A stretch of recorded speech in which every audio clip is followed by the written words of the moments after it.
ಆತ್ಮೀಯ H16 news ಅರ್ಥಾತ್ ಹೇ ಸೀತಾರಾಮಗೆ ಸ್ವಾಗತ. ನಾನು ನಿಮ್ಮವ MI ಅಥವಾ ಮಲ್ಲಪ್ಪ ಜೋತಾವಾರ್. ಆದ್ಮೇಲೆ ಈಗ ತಾವು ದಿನ ಸುದ್ದಿಗಳನ್ನ ಅದರ ಜೊತೆಗೆ ವಿಶೇಷತೆಗಳನ್ನ ನೋಡ್ತಾ ಹೋಗಿ ವಿಶೇಷ ಈ ಮೊದಲನೇ ಸುದ್ದಿಯನ್ನು ನೋಡಿ. पीढ़ियों तक पहुंचाती हैं और एक युग की पहचान बन जाती हैं. So ladies and gentleman, today दूसरी किताब सेवा और समावेदना, द सेकंड वॉल्यूम्स क्रॉनिकल्स.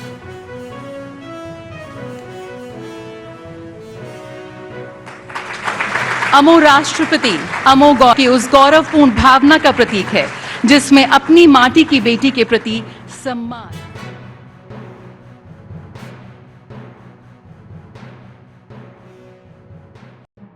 लिखे गए आर्टिकल्स के एक ओडिया संकलन का भी विमोचन किया गया है.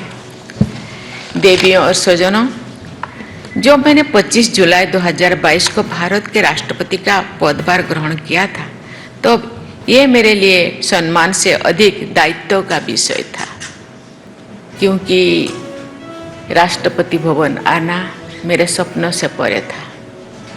जो कभी सोचा नहीं था वो मेरे साथ हुआ.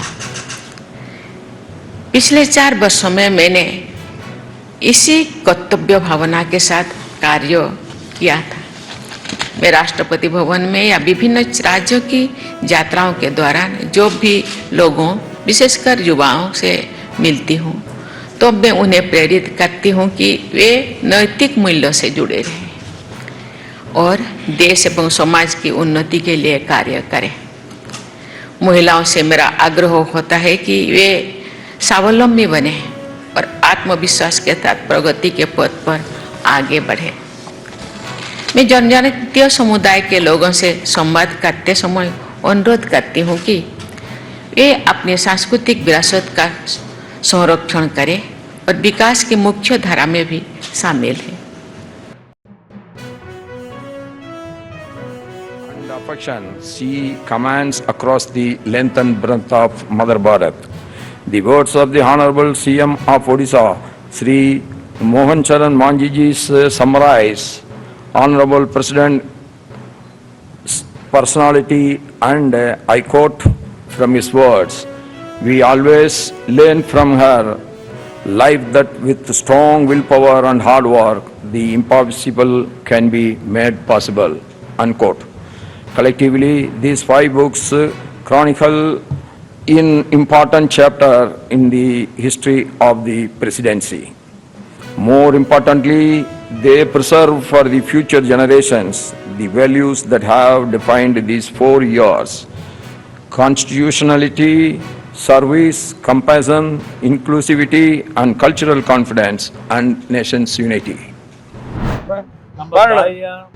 ಅಂತಿಮ ಅಂತ್ಯಕ್ರಿಯೆಗಳಾಗಿ 11ನೇ ದಿನದ ನಾಡಿನ ಕಾರ್ಯಕ್ರಮಕ್ಕೆ ಕಳೆದ ಒಂದು ವಾರದಿಂದ ಎಲ್ಲ ರೀತಿಯ ಸಿದ್ಧತೆಗಳನ್ನು ನಮ್ಮ ಪಕ್ಷದ ಕಾರ್ಯಕರ್ತರು, ಅಭಿಮಾನಿಗಳು ಮತ್ತು ಇಲ್ಲಿ ಶ್ರಮ ಕೊಡ್ತಾ ಇರತಕ್ಕಂಥ ಶ್ರಮಜೀವಿಗಳ ಒಂದು ಸಹಕಾರದಿಂದ ಇಲ್ಲಿ ಒಂದು ಉತ್ತಮವಾದಂಥ ರೀತಿಯಲ್ಲಿ ನಾಳೆಯ ಒಂದು 11ನೇ ದಿನದ ಕಾರ್ಯಕ್ರಮಕ್ಕೆ ಎಲ್ಲ ರೀತಿಯ ಸಿದ್ಧತೆಗಳು ಸಂಪೂರ್ಣವಾಗಿ ಆಗಿರತಕ್ಕಂಥದ್ದು.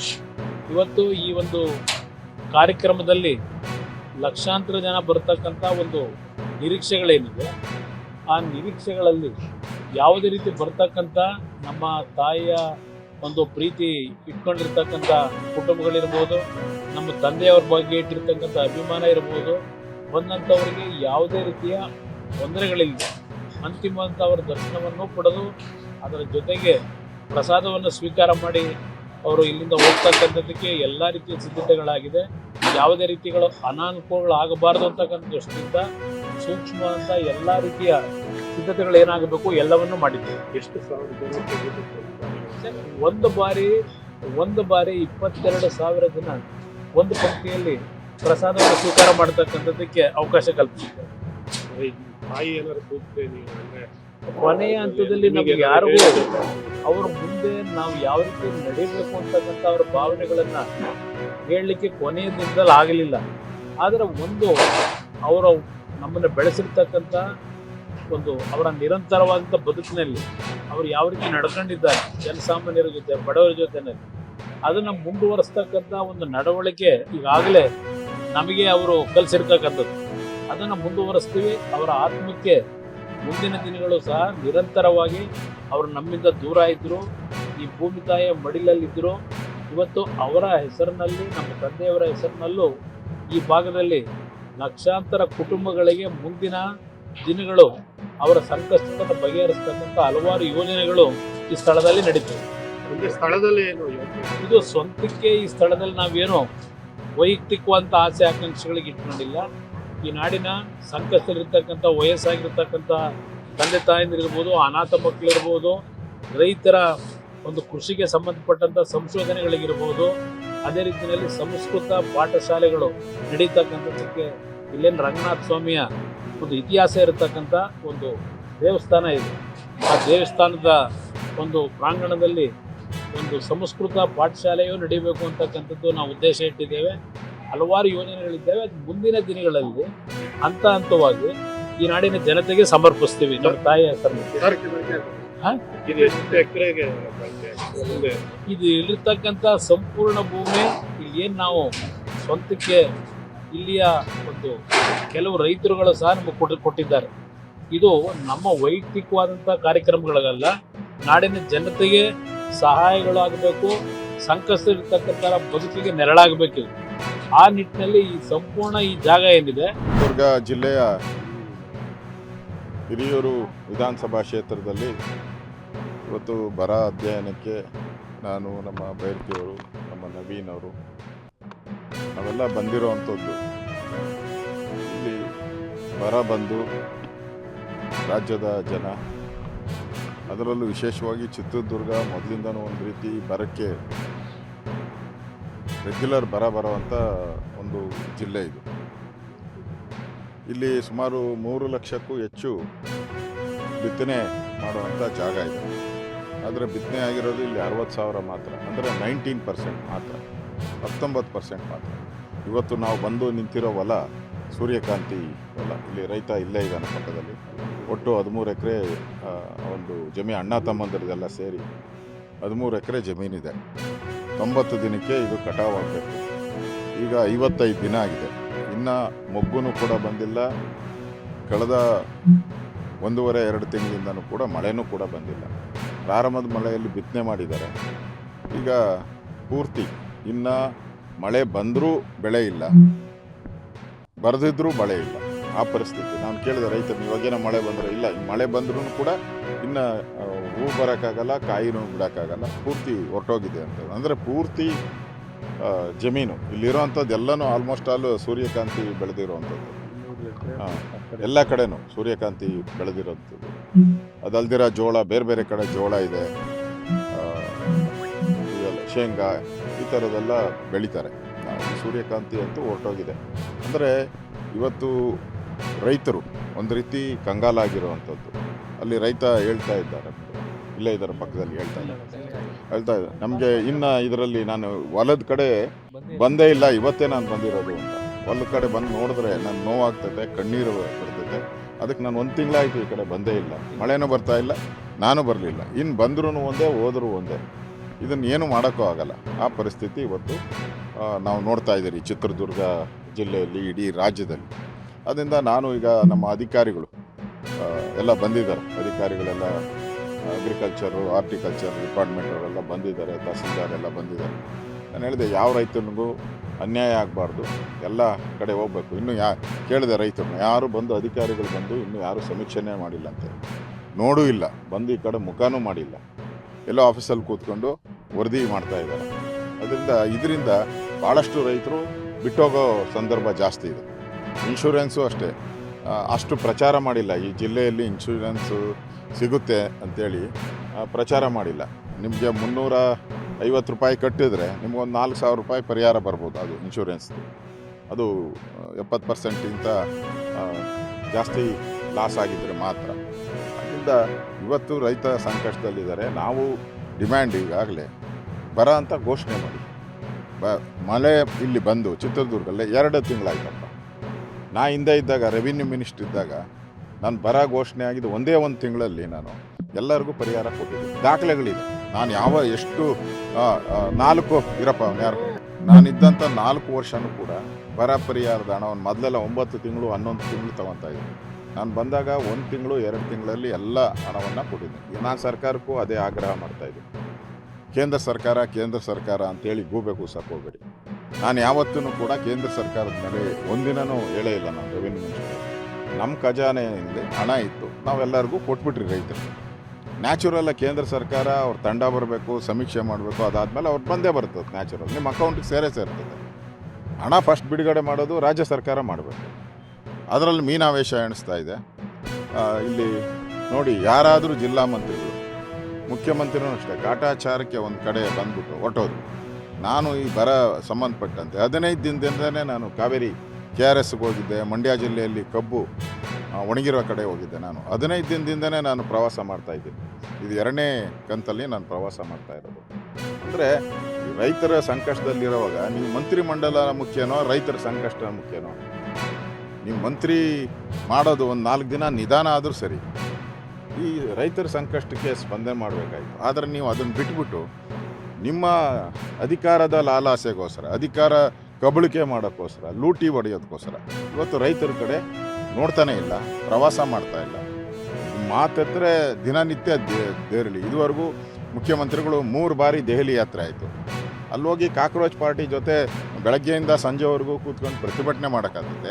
ಇಲ್ಲಿ ರೈತರು ಹೊಲಗಳಿಗೆ ಬಂದು ಕೂತ್ಕೊಂಡು ರೈತರ ಸಂಕಷ್ಟ ಕೇಳೋಕ್ಕೆ ನಿಮ್ಗೆ ಯೋಗ್ಯತೆ ಇಲ್ಲ ಅಂದರೆ ಈ ಸರ್ಕಾರ ಬದುಕಿದೆಯಾ ಸತ್ತಿದೆಯಾ ಅಂತ ಜನ ಕೇಳ್ತಾ ಇದ್ದಾರೆ. ಅದಕ್ಕೋಸ್ಕರ ನಾವು ಖಂಡವಾಗಿ ನಾನು ಬಯರ್ತಿಯವರೆಲ್ಲರೂ ಕೂಡ ಬಂದಿರೋವಂಥದ್ದು ನ್ಯಾಯ ಸಿಗಬೇಕು. ನ್ಯಾಯ ಸಿಗೋಕ್ಕೆ ನಾವು ಹೋರಾಟ ಮಾಡ್ತೀರಿ. ಈಗಾಗಲೇ ಇಡೀ ರಾಜ್ಯಾದ್ಯಂತ BJPಯ ಎಲ್ಲ ನಮ್ಮ ಪ್ರಮುಖ ನಾಯಕರು ಕೂಡ ಈಗಾಗಲೇ ಎಲ್ಲ ಕಡೆ ಬರ ಅಧ್ಯಯನಕ್ಕೆ ಹೋಗಿದ್ದಾರೆ. ಆ ವರದಿಯನ್ನು ನಾನು ತೊಗೊಳ್ತೀನಿ. ವಿಧಾನಸಭಾ ಅಧಿವೇಶನ ಏನು ಶುರುವಾಗ್ತದೆ 13ನೇ ತಾರೀಕು, ಅದರಲ್ಲಿ ಮೊದಲ ವಿಚಾರವಾಗಿ ಈ ಬರದ ವಿಚಾರನೇ ಮೊದಲ ಆದ್ಯತೆಯಾಗಿ ನಾವು ತೆಗೆದುಕೊಂಡು ರೈತರಿಗೆ ನ್ಯಾಯ ಕೊಡಿಸ್ತೀರಿ.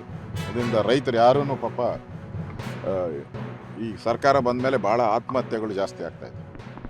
ಸುಮಾರು 3,000ಕ್ಕೂ ಹೆಚ್ಚು, ಈ ಸರ್ಕಾರ ಬಂದ ಮೇಲೆ 3,000ಕ್ಕೂ ಹೆಚ್ಚು ಆತ್ಮಹತ್ಯೆಗಳಾಗ್ತಾಯಿದೆ.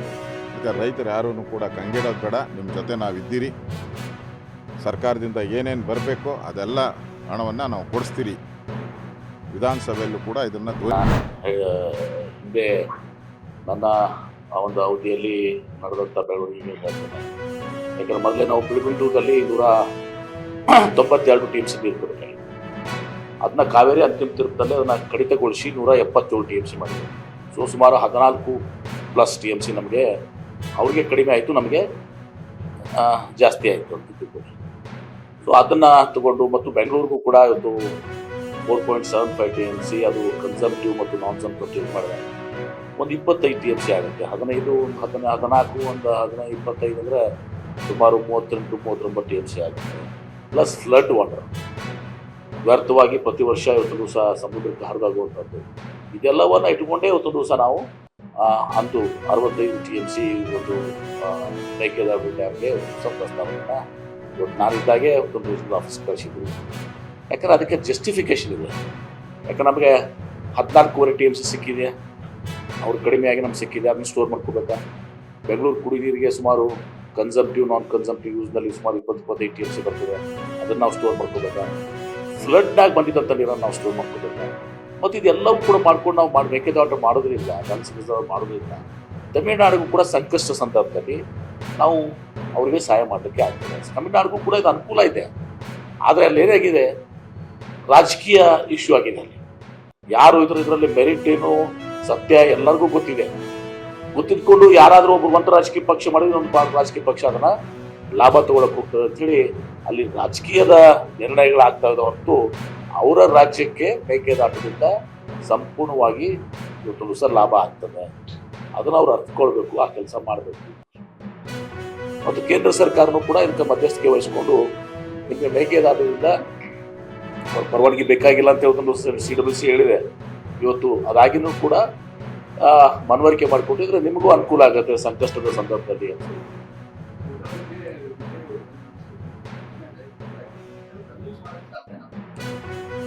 ಮಾಡೇ ಮಾಡ್ತಾರೆ. ನಮ್ಮ ಮುಖ್ಯಮಂತ್ರಿಗಳು ಅವರು ಕೂಡ ನೀರಾವರಿ ಸಚಿವರಾಗಿ ಕೆಲಸ ಮಾಡಿದ್ದಾರೆ ಈ ಹಿಂದೆ. ಅವತ್ತು ರಾಮಲಿಂಗ ಇದ್ದಾರೆ, ಎಲ್ಲರೂ ಕೂಡ ಎಕ್ಸ್ಪರ್ಟ್ಸ್, ಎಲ್ಲರೂ ಹೋಗಿ ಕನ್ವಿನ್ಸ್ ಮಾಡುವಂಥ ಕೆಲಸ ಮಾಡ್ತಾರೆ. ನಾನು ನಿಶ್ಚಿತವಾಗಿಯೂ ಕೂಡ ನಾನು ಇದನ್ನು ಹಿಂದೆ ನನ್ನ ಒಂದು ಅವಧಿಯಲ್ಲಿ ನಡೆದಂಥ ಬೆಳವಣಿಗೆ ಹೇಳ್ತೇನೆ. ಯಾಕಂದರೆ ಮೊದಲೇ ನಾವು ಬಿಳಿಗುಂದೂರಲ್ಲಿ 192 TMC ಇರ್ತದೆ. ಅದನ್ನ ಕಾವೇರಿ ಅಂತಿಮ ತೀರ್ಪದಲ್ಲಿ ಅದನ್ನು ಕಡಿತಗೊಳಿಸಿ 177 TMC ಮಾಡಿದ್ರು. ಸೊ ಸುಮಾರು 14+ TMC ನಮಗೆ ಅವ್ರಿಗೆ ಕಡಿಮೆ ಆಯಿತು, ನಮಗೆ ಜಾಸ್ತಿ ಆಯಿತು ಅಂತಿದ್ದು. ಸೊ ಅದನ್ನು ತಗೊಂಡು ಮತ್ತು ಬೆಂಗಳೂರಿಗೂ ಕೂಡ ಇವತ್ತು 4.75 TMC ಅದು ಕನ್ಸಂಪ್ಟಿವ್ ಮತ್ತು ನಾನ್ ಕನ್ಸಂಪ್ಟಿವ್ ಮಾಡಿದಾಗ ಒಂದು 25 TMC ಆಗುತ್ತೆ. 15, 14, ಒಂದು 25 ಅಂದರೆ ಸುಮಾರು 38-39 TMC ಆಗುತ್ತೆ. ಪ್ಲಸ್ ಫ್ಲಡ್ ವಾಟರ್ ವ್ಯರ್ಥವಾಗಿ ಪ್ರತಿ ವರ್ಷ ಇವತ್ತು ಸಹ ಸಮುದ್ರಕ್ಕೆ ಹರಿದಾಗುವಂಥದ್ದು, ಇದೆಲ್ಲವನ್ನು ಇಟ್ಟುಕೊಂಡೇ ಇವತ್ತು ದಿವಸ ನಾವು ಅಂತೂ 65 TMC ಒಂದು ಮೇಕೆದಾಟು ಡ್ಯಾಮ್ಗೆ ಹೊಸ ಪ್ರಸ್ತಾವನೆ ಇವತ್ತು ನಾನಿದ್ದಾಗೆ ಒಂದು ರೀಜನಲ್ ಆಫೀಸ್ ಕಳಿಸಿದ್ವಿ. ಯಾಕಂದರೆ ಅದಕ್ಕೆ ಜಸ್ಟಿಫಿಕೇಷನ್ ಇದೆ. ಯಾಕಂದ್ರೆ ನಮಗೆ 14.25 TMC ಸಿಕ್ಕಿದೆ, ಅವ್ರು ಕಡಿಮೆಯಾಗಿ ನಮ್ಗೆ ಸಿಕ್ಕಿದೆ, ಅದನ್ನು ಸ್ಟೋರ್ ಮಾಡ್ಕೋಬೇಕಾ? ಬೆಂಗಳೂರು ಕುಡಿ ನೀರಿಗೆ ಸುಮಾರು ಕನ್ಸಂಪ್ಟಿವ್ ನಾನ್ ಕನ್ಸಂಪ್ಟಿವ್ ಯೂಸ್ನಲ್ಲಿ ಸುಮಾರು 20-25 TMC ಬರ್ತಿದೆ, ಅದನ್ನು ನಾವು ಸ್ಟೋರ್ ಮಾಡ್ಕೋಬೇಕಾ? ಫ್ಲಡ್ನಾಗಿ ಬಂದಿದ್ದಂಥ ನೀರನ್ನು ನಾವು ಸ್ಟೋರ್ ಮಾಡ್ಕೋಬೇಕಾ? ಮತ್ತು ಇದೆಲ್ಲವೂ ಕೂಡ ಮಾಡ್ಕೊಂಡು ನಾವು ಮೇಕೆದಾಟು ಮಾಡೋದ್ರಿಂದ, ಮಾಡೋದ್ರಿಂದ ತಮಿಳುನಾಡಿಗೂ ಕೂಡ ಸಂಕಷ್ಟ ಸಂದರ್ಭದಲ್ಲಿ ನಾವು ಅವರಿಗೆ ಸಹಾಯ ಮಾಡಲಿಕ್ಕೆ ಆಗ್ತದೆ. ತಮಿಳುನಾಡಿಗೂ ಕೂಡ ಇದು ಅನುಕೂಲ ಇದೆ. ಆದರೆ ಅಲ್ಲಿ ಏನಾಗಿದೆ, ರಾಜಕೀಯ ಇಶ್ಯೂ ಆಗಿದೆ. ಯಾರು ಇದರಲ್ಲಿ ಮೆರಿಟ್ ಏನು ಸತ್ಯ ಎಲ್ಲರಿಗೂ ಗೊತ್ತಿದೆ. ಗೊತ್ತಿದ್ಕೊಂಡು ಯಾರಾದರೂ ಒಬ್ಬರು ಒಂದು ರಾಜಕೀಯ ಪಕ್ಷ ಮಾಡಿದ್ರೆ ಒಂದು ರಾಜಕೀಯ ಪಕ್ಷ ಅದನ್ನು ಲಾಭ ತಗೊಳಕ್ಕೆ ಹೋಗ್ತದೆ ಅಂಥೇಳಿ ಅಲ್ಲಿ ರಾಜಕೀಯದ ನಿರ್ಣಯಗಳಾಗ್ತಾ ಇದ್ದಾವೆ ಹೊರತು ಅವರ ರಾಜ್ಯಕ್ಕೆ ಮೇಕೆದಾಟದಿಂದ ಸಂಪೂರ್ಣವಾಗಿ ಇವತ್ತು ಸಹ ಲಾಭ ಆಗ್ತದೆ. ಅದನ್ನು ಅವ್ರು ಅರ್ಥಕೊಳ್ಬೇಕು, ಆ ಕೆಲಸ ಮಾಡಬೇಕು. ಮತ್ತು ಕೇಂದ್ರ ಸರ್ಕಾರನೂ ಕೂಡ ಇದಕ್ಕೆ ಮಧ್ಯಸ್ಥಿಕೆ ವಹಿಸ್ಕೊಂಡು ನಿಮಗೆ ಮೇಕೆದಾಟದಿಂದ ಪರವಾನಗಿ ಬೇಕಾಗಿಲ್ಲ ಅಂತ ಹೇಳ್ಕೊಂಡು CWC ಹೇಳಿದೆ. ಇವತ್ತು ಅದಾಗಿನೂ ಕೂಡ ಮನವರಿಕೆ ಮಾಡಿಕೊಟ್ಟಿದ್ರೆ ನಿಮಗೂ ಅನುಕೂಲ ಆಗುತ್ತೆ ಸಂಕಷ್ಟದ ಸಂದರ್ಭದಲ್ಲಿ ಅಂತ ಹೇಳಿ. ತಾವೆಲ್ಲ ಇಲ್ಲಿವರೆಗೆ ಸುದ್ದಿಗಳನ್ನು ನೋಡಿದಿರಿ, ಜೊತೆಗೆ ವಿಶೇಷ ಘಟನೆಗಳನ್ನು ಸಹ ನೋಡಿದಿರಿ. ಅದು ನಿಮಗೇನು ಅನ್ನಿಸ್ತು? ನಿಮಗೆ ಲೈಕ್ ಮಾಡಿರಿ, ಶೇರ್ ಮಾಡಿರಿ, ಕಾಮೆಂಟ್ ಮಾಡಿರಿ, ಜೊತೆಗೆ ಸಬ್ಸ್ಕ್ರೈಬ್ ನಿಲ್ಲಿಸ್ಬೇಡ್ರಿ. H16 ನ್ಯೂಸ್ ಅರ್ಥಾತ್ ಸಿದ್ದರಾಮಯ್ಯ ಸತ್ಯದ ಕೈಗಳಲ್ಲಿ ವಂದನೆಗಳು.